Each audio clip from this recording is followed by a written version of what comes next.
अस्सलाम वालेकुम, hello and welcome to sports room. मैं हूं आपका मेज़बान Najibul Hasnain. 48 teams, 39 days, 16 venues and 1 champion. What an unbelievable World Cup and what a great final, deserving champions। एक ऐसी टीम जो शुरू से अपना बिल्डअप बनाती रही और फाइनल में जाके एक वन साइडेड मुकाबला, जिन्होंने मैच नहीं देखा वो ये सोचेंगे कि ये स्कोर लाइन 1-0 की इसको वन साइडेड नहीं बताती, लेकिन जिस तरह का मुकाबला हुआ कंप्लीटली वन साइडेड था। पूरी तरह से डोमिनेट किया स्पेन ने और स्पेन को 16 साल लगे दोबारा चैंपियन बनने में। कमाल की बात यह है कि ये कोई बहुत स्टार स्टडेड टीम नहीं थी। जब 2010 की टीम को देखें तो उस पर हर पोजीशन पे खेलता हुआ बंदा एक सुपरस्टार था, लेकिन यहाँ ऐसा नहीं था। सबकी मेहनत, डेडिकेशन और ज़बरदस्त परफॉर्मेंस की बदौलत उन्होंने ये टाइटल अपने नाम किया। जितनी तारीफ़ की जाए कम है। मेरे साथ स्टूडियो में मौजूद हैं इस सीज़न में one last time Ali Tayyab. अस्सलाम वालेकुम, वेलकम टू द शो। वालेकुम अस्सलाम। ज़बरदस्त परफॉर्मेंस रही, डिजर्व्ड विनर्स जिसको मैं कहूँगा। जिस तरह अभी आपने जैसे बताया कि the way they build up, आप होते हैं ना कि you mature into the tournament, और इस टीम में कोई ऐसा सिवाय रॉड्री के सुपरस्टार नहीं है। अगर हम फुटबॉल में बात करते हैं स्ट्राइकर्स, वहाँ एम्बापे, वहाँ विनीसियस जूनियर, वहाँ हालैंड, इनके पास कोई जिसको बोलते हैं ना वर्ल्ड क्लास सर्टिफाइड स्ट्राइकर नहीं। देखिए लमील यमाल अभी बन रहा है, he is just 19 years old. आपको वो चीज दिखाई देती है वो उसके राइट अंदर पे खेलते हैं। ओयारसेबल को देखें तो he is not in the elite bracket of elite strikers, लेकिन ये टीम एज अ टीम खेली है। It's a team sport. जिस तरह उन्होंने मिलके, जैसे अभी हम पैकेज में भी देख रहे थे कि Argentina was nowhere in the game. 1-0 does not tell the whole story. ये तो फुल जिसको बोलते हैं डोमिनेशन थी और बाद में डिमोलिशन थी। इसका स्कोर 2 या 3-0 तो होना ही चाहिए था। इसका अंदाजा सिर्फ इस बात से होता है कि during these 90 minutes and then the first half of the extra time, इसके बीच में एक अटेम्प्ट ऑन गोल था ही नहीं। शॉट ऑन टारगेट तो छोड़ दें, अटेम्प्ट भी नहीं किया। तो बेसिकली जो सवाल है अली और बहुत सारे लोग ये जानना चाह रहे हैं, what was the game plan? Argentina क्या सोच कर आई थी कि 90 मिनट्स गुजारेंगे, एक्स्ट्रा टाइम गुजारेंगे, पेनल्टीज पे बात लेके जाएंगे, क्योंकि ये चीज नजर नहीं आई उनके। अब इसको ब्रेक डाउन करते हैं। हम जब इस मैच को प्रीव्यू कर रहे थे तो मैंने आपको ये बात बोली थी कि स्पेन तो यही काउंटर प्रेस खेलेगा और अपने पोजीशन बेस्ड फुटबॉल खेलेगा। They will lose position, they gonna win position, recycle the ball and come back.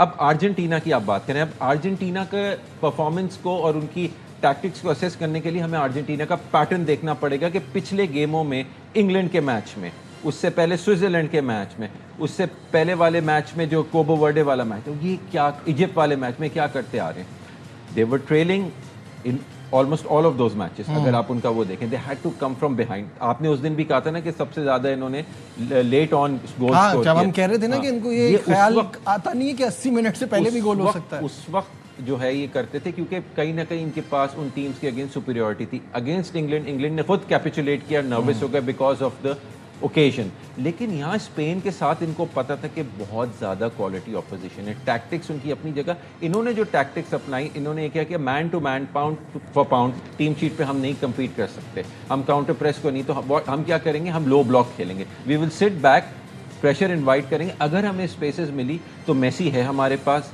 Julian Alvarez है, एंजो फर्नांडिस, हम काउंटर अटैक पे गोल कर सकते हैं।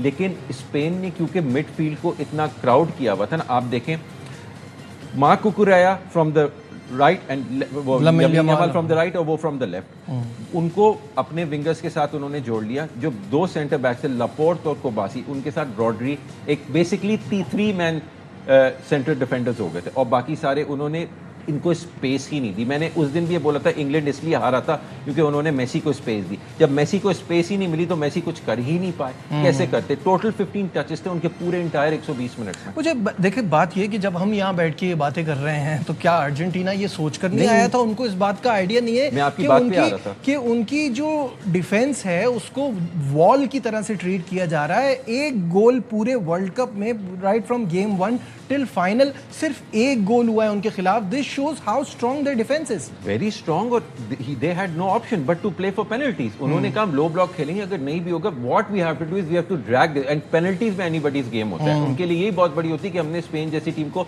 और उन्होंने ऑलमोस्ट कर भी लिया था। ऑलमोस्ट आप देखें ये तो मैच बहुत पहले खत्म हो जाता अगर एमिलियानो मार्टिनेज के हीरोइक्स नहीं होते इन goal. If there is one player जो फुटबॉल खेल रहा था उस पिच पे, वो अर्जेंटीना का गोलकीपर था। 10 attempts, it's a record, credit to him. क्या सेव्स किए हैं, स्पेशली जो लमीन यमाल को फ्री किक मिली थी वो बैंग ऑन टारगेट थी। तो गोलकीपिंग तो बहुत जबरदस्त। जब फेरन टोरेस और मिकेल मरीनो आए एज सब्स्टिट्यूट्स, उसके बाद हमें लगा कि Spain turn up this group, game change हुआ। और उसके बाद भी जो है हमने देखा कि डीबू मार्टिनेज ने एक बहुत ज़बरदस्त सेव किया था, और एक फिर गोल हुआ था निको विलियम्स ने जो किया था, जो डिसअलाउ हो गया था। मतलब he was giving his all. बाकी मेसी अगेन डिसअपॉइंटमेंट। मैं अभी अर्जेंटीनियन प्लेयर्स के एटीट्यूड की तरफ, उनकी अप्रोच टू लड़ाई कुश्ती तो बाद में आते हैं उसकी तरफ, लेकिन पहले जो हम बात कर रहे हैं, अभी आपने जो बात की ना मिकेल मेरिनो और फेरन टोरेस की, मैं कहता हूं कि यहाँ आपको मैनेजर को क्रेडिट देना बहुत ज़रूरी है, क्योंकि वो जो उनकी बात है ना वो कल साबित हुई। और इनफैक्ट पूरे इवेंट में लेटर ऑन ये साबित होती रही कि वो सब्स्टिट्यूट्स को जो कहते हैं ना कि ये मेरे सब्स्टिट्यूट्स नहीं है, ये मेरे फिनिशर्स हैं। और वो ये बात सही है कि उनके आने से कैसे गेम चेंज हो जाता है। मिकेल मरीनो जैसे मैंने आपको बताया, और ये क्या कहते हैं, Ferran Torres and Nico Williams, उन्होंने जो डिसअलाउड गोल वो किया था। The score line fair reflection would have been कि 2-0 या 3-0 होता।